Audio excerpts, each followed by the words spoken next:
my goodness. How are we gonna pull this one off? Okay, I found a potential solution. You can see that these objects have jagged edges, and that's because, if I can select this object, please. I've placed down some of these tufty grass objects, like so. And I'm thinking of just moving them around with the blocks in a similar fashion to how we did the outlines in this section. It's going to be very necessary to keep these objects friendly with each other. This is going to be so messy, I'm sorry. Oh, this is actually working surprisingly well. I mean, look how groovy these structures look right now. The glow is definitely kind of carrying on the edges just to make them blend in. Okay, now what do we think of the pot?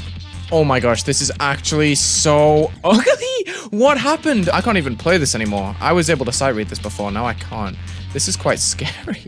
Oh no. I'm gonna test even more using the enter channels that we made in the last video. If you haven't seen that, go check that out. Hopefully we can make a cool exit effect, but I don't know how that's gonna look when all of the objects are trying to move off screen at once. This just looks weird. It's just so anticlimactic. I gotta make a new one if I try that. I think we'll mess around with that in the next video. For now, we have to figure out the edges before we finish this video. Otherwise, this is cooked. Honestly, I think we can make some kind of fiery particle here. It's just gonna fade off in its lifetime, like so. We should be able to flip this on itself or towards itself like this. Yes, this could be an edge. Can we layer this on top of the block? Yes, we can. Now, how does it work? If we're on B1, it goes behind. Okay, okay. Let's use the object color, please, and we'll just run with the 1 and 2 that we set out last video. That could work. I think we use a new color channel, which is going to be a red blending, and we're going to make another one. Or actually, we could just give this a group instead of making a new color. And we could do an area tint for number 66. Basically, this trigger, once I figure it out, is going to make the objects turn yellow, or the particles turn yellow on full tint. I can't speak today, apparently. I just want the particles to go yellow as I'm getting closer to them, and it doesn't look like it does anything.